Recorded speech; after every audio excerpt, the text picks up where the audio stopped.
안녕하세요. 박프로입니다. 오늘 제가 준비한 영상의 제목은 바로 "대한민국은 총체적 난국에 빠졌다." 자, 이 제목으로 오늘 영상을 좀 준비를 했는데 음모론자, 이렇게 좀 생각을 하실 수도 있겠지만 좀 굉장히 심각한 시기를 앞두고 있습니다. 이제 이번 주 같은 경우에는 우리나라 기준금리 인하를 결정하는 그 시기에 왔고요. 자, 그리고 미국 같은 경우에는 생각보다 경제가 굳건했기 때문에 추가 금리 인하 횟수를 낮췄음에도 이제는 더 이상 금리 인하가 없다. 내지는 금리 인상 얘기까지 나오고 있는 상황입니다. 장단기 금리차 벌어지면서 우리나라 같은 경우에 금리를 올리지도 못하고 내리지도 못하는 지금 상황에 맞닿았습니다. 그래서 이제 앞으로 어떻게 좀 해야 될까? 시장에 좀 크나큰 쇼크가 충격이 좀 있을 수 있지 않을까 싶거든요. 시장의 큰 변동성, 이걸 우리가 활용을 할지 아니면 우리가 이걸 좀 피해 갈지 결정을 해야 되는 좀 중요한 시기에 있다라고 생각을 합니다. 자, 우리나라의 금리, 미국의 금리, 중국의 금리, 일본의 금리, 그 어느 때보다 굉장히 좀 중요한 시점입니다. 여러분들이 이해하기 쉽게 최대한 쉽게 영상에서 풀어서 설명을 했으니까요. 여러분 영상 끝까지 시청하셔서 도움들 많이들 받아 가셨으면 좋겠고, 오늘 영상 시작하기 전에 구독, 좋아요 부탁드리도록 하겠습니다. 자, 본 내용 말씀드리기에 앞서서 이런 내용이 나왔습니다. 미국 재무부 장관 지명자 베센트 지명자는 이 세 가지를 지금 강하게 좀 추진을 하고 있다라고 하는데, 미국 국채 투자를 했다 그러고요. 위안화 숏 베팅이죠. 하락의 베팅을 강하게 했다 그랬고요. 자, 그리고 비트코인 투자를 했다라고 밝혔습니다. 자, 지금 현재 상황으로 봐서는요. 어쨌든 미국 국채 급등하고 있죠. 이전 영상에서 말씀드렸던 것처럼 트럼프는 미국 국채를 올리고 싶어 합니다. 네, 이전 영상 참고 한번 해 보시면 좋을 것 같고요. 자, 위안화 약세. 계속해서 중국은 내수 부양, 그리고 계속해서 금리를 낮출 생각입니다. 그러다 보니 여전히 위안화 약세 지속되고 앞으로 계속될 것이라고 지금 예상이 되고 있고요. 자, 그리고 비트코인 같은 경우에는 비트코인을 팔 때 미국 국채를 담보로 하는 뭐죠? 바로 스테이킹 코인을 활성화시키려고 하는 전략을 가지고 가고 있습니다. 자, 결국적으로는 지금 금리 추가 인하를 하지 않을 가능성도 굉장히 높다는 거죠. 트럼프 시대의 키워드에 따른다면. 그래서 앞으로 이러한 흐름으로, 그리고 오늘의 영상 내용이 이러한 흐름으로 가게 될 확률이 높다라는 거를 인지하고 미국 국채는 오를 것이다. 정확히는 올리고 싶을 것이다. 자, 그리고 위안화는 계속해서 약할 것이다. 그리고 가상자산에 대한 요 투자, 그리고 정책은 계속해서 완화될 것이다. 이 세 가지를 인지를 하고 오늘 영상을 좀 들어가셨으면 좋겠습니다. 자, 그럼 오늘 첫 번째로 좀 볼 내용은요. 미국의 고용률, 정확히는 실업률이 둘 다 나왔는데요. 고용률이 생각보다 높게 나왔고 구직률이 굉장히 높았습니다. 자, 그러면서 미국 국채가 급등을 하기 시작을 했는데, 뭐 10 년물, 5 년물, 뭐 1 년물 많지만, 그럼에도 불구하고 미국 국채라는 뜻이 뭐죠? 미국한테 내가 돈을 빌려주면 미국이 나한테 연이자 몇 퍼센트를 주는 겁니다. 자, 우리나라 사람이 미국한테 투자를 한다, 미국이란 나라에 투자를 한다라고 한다면 신용도가 높나요, 낮나요? 굉장히 높죠. 그럼 미국보다 신용이 좋은 나라가 있습니까? 없죠. 자, 미국이 전 세계에서 가장 안전한 투자 자산, 국가이자 미국 국채다라고 한다면 전 세계에서 가장 안전한 투자 자산이라고 보시면 됩니다. 자, 그리고 국채가 가격이 올랐다는 거는 추가 금리 인하를 하지 않는다라는 얘기가 되죠. 말씀드렸던 것처럼 내가 미국한테 얼마를 빌려줬을 때 얘네가 몇 퍼센트의 이자를 줄 거 아닙니까? 그쵸? 이 몇 퍼센트의 이자는 뭘로 결정이 되죠? 바로 미국 금리로 결정이 됩니다. 그래서 미국 금리가 높을수록 국채의 가치는 높아진다는 거죠. 자, 금리를 내리지 않는다는 것은 곧 미국 국채의 상승을 의미를 합니다. 자, 그래서 미국의 경제가 좋기 때문에 굳이 금리 인하를 할 필요가 없다는 거죠. 인플레이션, 시장에 돈이 풀려서 인플레이션이 와도 경기가 어려우면 돈을 풀어야 되는데, 그렇지 않으니까 인플레이션 오히려 올 것 같으니까 그걸 잡기 위해서 금리 인하를 안 할 수도 있다라는 의견들이 나오고 있는 겁니다. 그래서 미국 국채가 상승을 하고 있는 거고. 자, 실업률도 같이 나왔는데요. 실업률은 예상치보다 낮게 나왔습니다. 자, 그래서 실업률이 올라가지 않고 있어요. 결국은 그냥 평시 유지를 하고 있는 겁니다. 실업률은 비슷한데 고용률이 늘어난다. 결국은 미국 경제가 미국의 일자리가 굳건하다라는 얘기가 되겠죠. 그리고 특히나 구인 건수가 굉장히 높게 나왔습니다. 그러면서 '아, 일자리가 점점 더 늘어날 수도 있겠구나.'에 대한 이야기들도 함께 나오고 있는 이유가 바로 여기 있죠. 자, 다만 일단 헬스케어 서비스, 자, 그리고 거버먼트, 자, 정부 일자리와 그리고 헬스케어 쪽에 일자리가 굉장히 많이 늘어났었기 때문에 코로나 팬데믹 때도 마찬가지였고요. 전염병도 마찬가지였고요.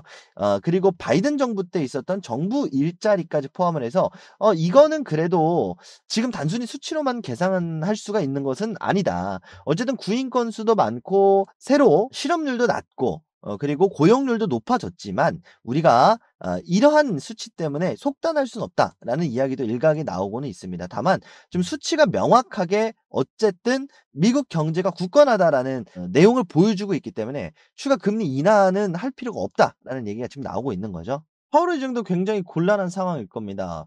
미국 국채가 이렇게까지 올라 버리고 기준금리 인하를 하려고 했는데 갑자기 완전히 180도 지금 흐름이 뒤바뀌어 버렸잖아요. 지금 완전 아예 미국 쪽에서도 이제 1월 연례 회의 FOMC를 통해서 올해에 지금 기준금리를 어떻게 가져갈지 완전히 180도 다른 전략을 지금 세우고 있을 가능성도 높습니다. 왜냐하면 지금까지 파월 의장이 점진적으로 금리 인하를 하려고 했던 걸 다시 한번 원래대로 돌아가는 그런 흐름으로 좀 연결이 될 수도 있기 때문인데요. 간단하게 이 금리에 관련된 좀 설명을 좀 드려 보면, 자, 고금리 시대 때는 "이자를 높게 쳐 준다."라고 한다면 은행에 돈이 많이 모이게 되죠. 그리고 특히나 미국의 금리가 전 세계에서 가장 높은 시장이었기 때문에 미국 쪽의 달러가 많이 회수가 됩니다. 자, 결국은 바이든 시대 때 풀어 놨던 달러가 다시 한번 미국으로 돌아오게 된 건데, 결국은 이거를요 기준금리 4.5%라고 했을 때 은행에만 넣어 놔도, 미국 은행에만 넣어 놔도 연이자가 4.5%면 너무 좋죠. 자, 그러면 은행에 넣어 놓는다라는 얘기는 어떻게 됩니까? 주식 시장에 있는 돈이 빠진다라는 얘기가 되거든요. 그래서 금리 인상 시기에 주식이 정확히는 에 증권 시장이 하락한 모습을 보였었죠. 자, 근데 이렇게 되면 결국은 장기적으로 고금리 시대로 가게 되면 경기 침체가 역으로 오게 됩니다. 자, 그러니까 기준금리를 점진적으로 낮추면서 은행에 있는 돈을 다시 한번 시중에 좀 풀기 시작을 한 건데요. 금리를 너무 과도하게 올려도 경기 침체가 오고 금리를 너무 과대하게 내려도 경기 침체가 오는 상황이기 때문에 반드시 점진적으로 금리를 내려야 되는 상황이었습니다. 점진적으로 내리면서 연착륙을 하려고 하고 있었는데 다시 금리를 올린다? 다시 금리 동결로 오랫동안 간다? 오히려 이거는 파월 의장의 임기 동안에 금리를 올려놓고 마무리를 하지 못하는 상황이 발생을 하는 겁니다. 결국은 다시 한번 달러가 미국 쪽으로 들어가게 되겠죠. 다시 들어가게 되면 어떻게 됩니까? 주식 시장에 있는 돈이 이탈하게 되겠죠. 연착륙을 하지 못하는 겁니다. 나스닥에 들어간 돈이 다시 빠진다는 거예요, 시중으로. 자연스럽게 주식 시장의 가격은 하락하게 될 거고요.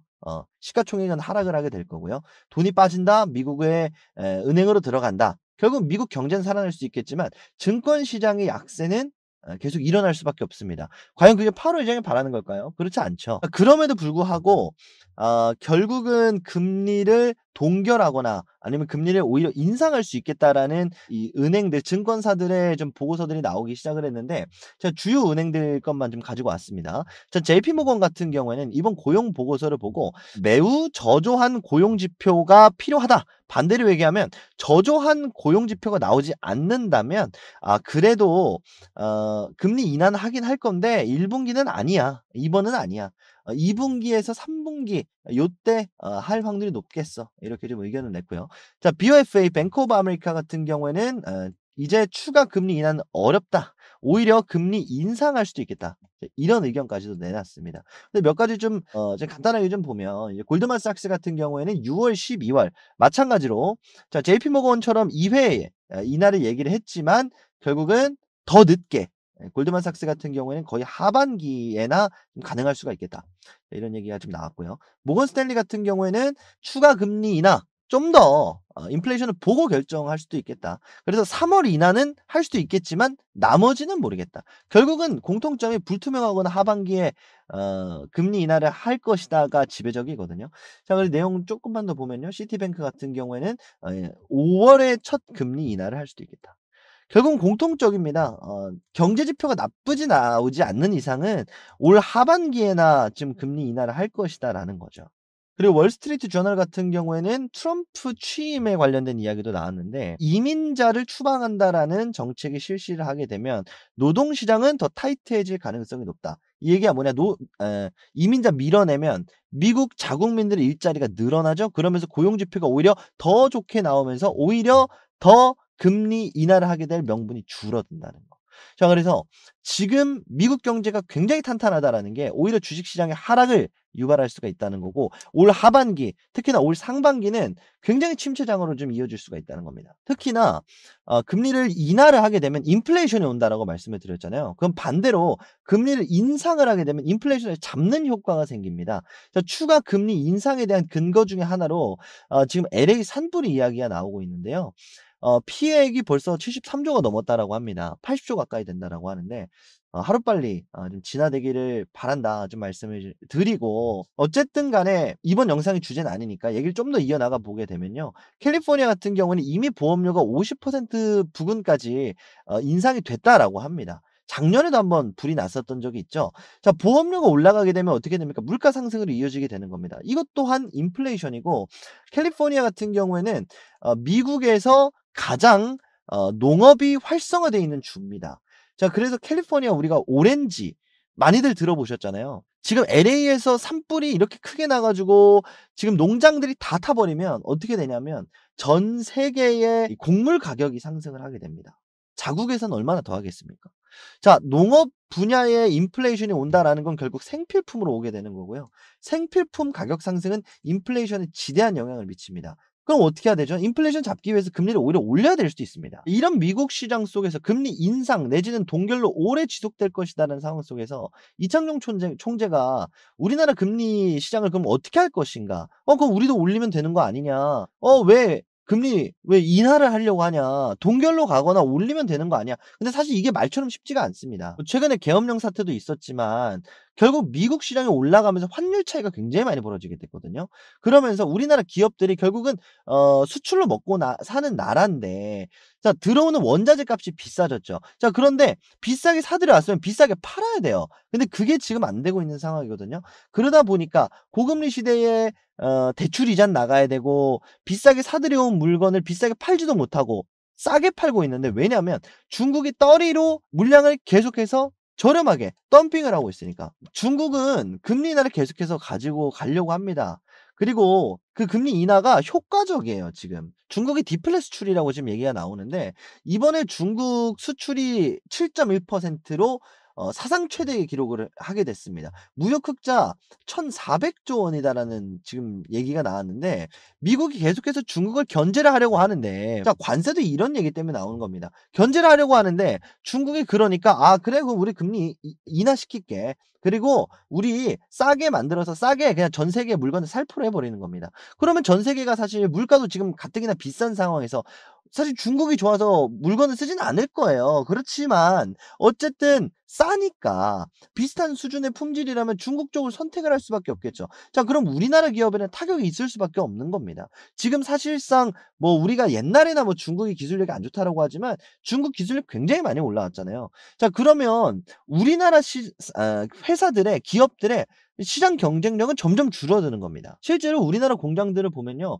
오히려 물건을 들여와서 제조해서 인건비 더해지죠. 생각하는 뭐 감가상각비 이런 거 다 들어가죠. 자, 그리고 막상 수출하려고 보면 중국 기업들이 워낙에 싸게 파니까 이거를 뭐 싸게 안 팔 수가 없는 거예요. 그러다 보니까 적자가 나고 공장 가동을 중단한 지금 기업들이 상당히 많이 늘어났습니다. 대기업도 지금 휘청이는데 그 아래에 있는 하청 기업들은 얼마나 지금 위기겠습니까?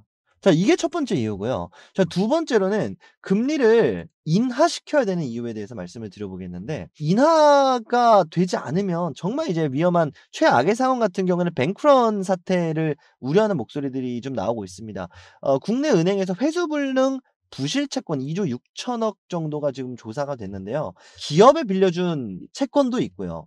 그리고 추가적으로 이 부동산 대한민국 부동산 투기의 이 붐에 은행들이 부당 대출, 과도하게 대출을 많이 좀 빌려준 상태입니다. 결국은 이 은행도 돈놀이하는 상황이다 보니까 많이 빌려주면 이자를 많이 받아 먹거든요. 근데 이게 전 세계 경제가 급속도로 악화가 되다 보니까 돈을 못 받게 되는 상황이 되는 거예요. 결국은 이 인원들, 부동산 투기 인원들, 회사들 전부 다 파산 신청하면 은행은 빌려준 돈 전부 다 날리게 되는 거죠. 자 그러면 어떻게 됩니까? 은행 파산하게 되는 거고 이게 IMF 이게 국가면 IMF가 오는 거고 이게 회사면 파산이 오는 거고 이게 은행이면 뱅크런이 오는 겁니다.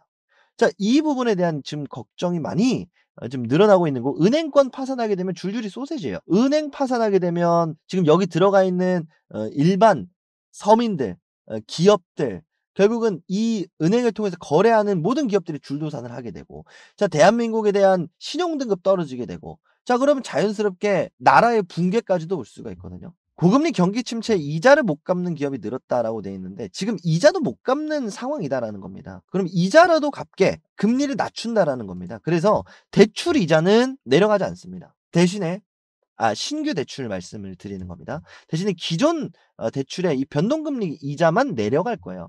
그래서 뭐 이런 뉴스들 많이 보셨을 텐데 와 이거는 뭐 은행이 빌려준 돈에 대해서만 금리 인하를 시키고 새로 신규 대출은 금리 높게 받으면은 이거 뭐 은행만 좋자고 하는 거 아니냐. 맞아요. 은행 좋자고 하는 겁니다. 신규 대출을 받지 말라고 하는 거고요. 기존에 있는 대출을 빨리 상환을 받아서 은행을 정상화시키려고 하는 정책입니다. 그래서 금리 인하하면 안 되는 상황이거든요. 솔직하게 냉정하게. 그런데 그렇게 가면 대한민국의 몇 기업들이나 좀 버틸 수 있을 것이고 이거 은행이 가지고 갈 수가 있을 것이냐. 결국은 지금 정말 총체적 난국에 빠져 있습니다. 우리나라 지금 사실상 무정부 상태랑 마찬가지잖아요. 지금 어쨌든 예상대로 미국 금리가 하반기에 금리 인하를 스타트를 하게 된다라고 한다면요. 정말 힘든 1 월에서 6월 우리나라 상반기가 될 수 있습니다. 이 사이에 미국 금리 동결로 가거나 오히려 인상을 하거나 근데 우리나라는 반면에 인하를 해 버린다? 금리 차 점점 벌어지고요. 자 이 환율이 계속해서 상승을 하게 될 겁니다. 환율 상승하다 보면 어떻게 된다 그랬죠? 우리나라 기업들 정말 버티기 힘들어질 수 있습니다. 중국이 없었다면 괜찮을 수도 있어요. 원자재 비싸게 사 와서 비싸게 팔면 되니까. 근데 지금은 비싸게 사 와서 싸게 팔아야 되는 상황입니다. 정말 위기인 상황이다. 이런 관점에서 봤을 때 환율이 계속해서 오른다는 거 이 부분이 한국은행의 1월 16일 회의에 정말 좀 중요한 논지지 않을까 싶습니다. 자 그러면 금리 동결로 가면 어떻게 될까요? 원달러 금리 차는 축소가 되면서 환율이 하락을 하게 되겠지만 이제는 내가 투자하고 있는 기업들 내지는 내가 관심 있는 기업들의 그 업황을 좀 많이 봐야 될 것 같고요. 대기업이라도 안심할 수 없는 상황입니다. 얼마 전에 석유화학 분야 이런 분야 같은 분야가 우리나라에도 더 생겨날 수도 있습니다. 그래서 중국이 떨이하고 있는 그 분야 뭐 2차 전지도 있을 거고요. LFP 배터리 같은 이런 분야들 중국이 손대고 있는 분야는 금리를 동결로 간다라고 했을 때 정말 투자를 좀 조심해야 되는 그런 상황이겠습니다. 그래서 어떻게 흘러갈지는 모르겠습니다만 인하로 가게 됐을 때는 인하로 가는 대로 정말 힘든 시기를 보내게 될 거고요. 동결로 간다면 그나마 좀 나을 수는 있겠지만 기업들이 힘든 시기를 보낼 겁니다. 그러면서 뭐 유상증자가 나올 수도 있겠고요. 전환사채가 나올 수도 있겠고요. 버티기 위한 흐름으로 가게 될 확률이 높겠습니다. 그래서 1월 16 일에 정말 좀 중대한 결정을 앞두고 우리나라 주식시장이 계속해서 좀 약세를 가져가게 될 확률이 굉장히 높겠습니다. 외국인들의 지속적인 매도도 이어질 것으로 좀 예상이 되고요. 그래서 이런 시장이 좀 지속이 된다라고 한다면 잠깐 좀 피해가는 전략을 좀 세운다든지 투자를 하실 분들이라면 아니면 반대로 이걸 좀 이용을 해서 좀 달러 쪽에 좀 투자를 한다든지 고런 전략들을 좀 세워야 되는 그런 시기지 않겠나 싶습니다. 정말 위태위태한 상황이거든요. 그래서 여러분들 요런 부분들 반드시 좀 이해를 하셔서 마냥 내가 투자한 쪽에 주가가 많이 빠졌다고 밑 빠진 독에 불을 물을 붓는 이런 위험한 행동은 절대로 하지 않으셨으면 좋겠습니다. 오늘 제가 준비한 시간은 여기까지고요. 저는 다음 시간에 더 좋은 내용으로 인사드릴 수 있도록 하겠습니다. 마지막으로 여러분들한테 새해맞이 부자 만들기 프로젝트 간단하게 좀 소개를 드리려고 하는데요. 주식 공부방, 제가 직접 운영하고 있는 요 주식 공부방에 여러분들을 모두 다 초대를 해 드리려고 합니다. 우리 구독자 여러분들이라면 모두 다 무료로 들어오실 수 있는 방이고요. 간단하게 제 소개를 좀 드리자면요. 그냥 유튜브에서 떠드는 뭐 그런 사람은 아니고요. 투자 자산운용사 자격증을 취득을 했습니다. 그래서 한국금융투자협회에 정식으로 등록이 돼 있는 참투자자문 소속으로서 자문 인력 활동을 하고 있는 자문역 박준형이라고 하고요. 자, 이렇게 11,482분과 함께하고 있는 주식 공부방을 운영 중에 있습니다. 박준형 자문역 운영이라고 적어놨죠. 자, 이 방에 초대를 드린다 라는 건데, 자, 이런 분들이 좀 들어오셨으면 좋겠습니다. 주식은 좀 하고 싶은데 내지는 국내 주식을 해야 될지 미국 주식을 해야 될지 자체도 고민이신 분들에게 말씀을 드리고 싶은 건데요. 뭐 세금 어떻게 해야 되는 거지? 어느 증권사를 사야 되는 거지? 어느 상품을 사야 되는 거지? 굉장히 어려운 선택지이실 거라고 생각을 합니다. 그럴 때 그냥 가만히 계시지 마시고 이곳저곳 찾아다니다가 이상한 길로 접어들지 마시고, 우리 구독자 여러분들이라면, 그리고 오늘 영상 새로 보신 분들이더라도 구독을 그리고 좋아요를 눌러주시면 이제 구독자가 되시는 거니까, 이제 구독자가 되셨으니 이 방에 모두 다 들어오셔서 어떻게 하는지 모르겠어요, 뭘 사야 될지 모르겠어요 라고 하시는 분들, 박프로와 함께하는 새해맞이 부자 프로젝트 모두 다 좀 들어오셨으면 좋겠습니다. 사실 말은 거창하게 했는데요. 지금 어떤 기업이 우량한지, 어떤 흐름으로 가고 있는지 그냥 쉽게 방에서 공유를 드린다라고 좀 보시면 될 것 같고요. 자, 간단하게만 좀 보여드리면 당일에 어떠한 좀 이슈가 있었는지, 그리고 이렇게 산불 같은 게 났을 때 어떤 규모로 났는지, 그리고 최근에 오르고 있는 산불 관련주들이 어떤 게 있는지 이렇게 말씀을 드리고, 그 중에서도 어떠한 기업이 좀 수혜를 어떻게 받아가고 어떠한 기업들이 좀 유망한지 뭐 요런 내용들 여러분들한테 좀 공유를 드리는 방이다. 한마디로 정보가 나오는 주식을 공부할 수 있는 방이다. 이렇게 좀 생각을 하시면 될 것 같아요. 자, 참여 방법은요, 어렵지 않습니다. 1668-5284번으로 구독, 좋아요 눌러주시고요. 지금 시청하시는 분 누구든지 상관없습니다. 구독, 문자 메시지 전송해 주시고, 제가 텔레그램방 링크 전송할 수 있도록 시스템을 맞춰 놨습니다. 1668-5284번 010이 아니잖아요. 수신 전용 번호거든요. 그래서 여러분들 간혹 가다가 이제 문자 보내면은 뭐 개인정보 유출되는 거 아니야? 이렇게 생각하시는 분들이 있는데, 텔레그램방 링크 전달용 외로는 유출하거나 뭐 이런 사고 요런 걸 방지하기 위해서 수신 전용 번호로 1668-5284번 번호를 따로 만들어 놨다라는 점. 그래서 이런 부분들은 걱정 안 하셔도 될 것 같고요. 제 1668-5284번으로 구독, 문자 메시지 전송해 주시고, 뭐 댓글 많이들 좀 달아 주시고요. 구독, 좋아요 많이들 눌러 주셔 가지고 제 채널 성장에도 좀 도움이 될 수 있게, 그리고 여러분들도 들어오셔서 앞으로 좀 주식 생활 좀 윤택하게 하실 수 있게 함께 좀 잘 이어나가셨으면 좋겠습니다. 좀 새해부터 좋지 못한 좀 이야기들이 좀 많이 나오고 있는 상황에서 결국은 좀 준비를 잘 해야 되는 좀 시점인 것 같아요. 그래서 결국은 이런 시점이 곧 투자의 기회가 되기도 하거든요. 이런 시기 잘 이겨내고 투자를 시작하시는 분들이라면 충분히 매력적인 구간에 있다라고 좀 보여지니까요. 여러분들 요거 꼭 유념하셔 가지고 앞으로 투자하시는 데 도움들 좀 받아 가셨으면 좋겠습니다. 1668-5284번으로 구독, 문자 메시지 지금 바로 남겨 놓으시면 제가 확인하는 대로 텔레그램 링크 전송해 드리도록 하겠습니다. 자, 요렇게 좀 마무리를 하고 다음 시간에 더 좋은 영상으로 인사드리도록 하겠습니다. 문자 메시지 안 보내신 분들 보내 놓으시고, 구독, 좋아요 안 누르시는 분들 잊지 말고 한 번씩 꾹꾹 눌러주시면 감사하겠습니다. 자, 오늘 여기서 인사드리도록 하겠습니다. 박프로였습니다. 다음 시간에 뵙도록 하겠습니다.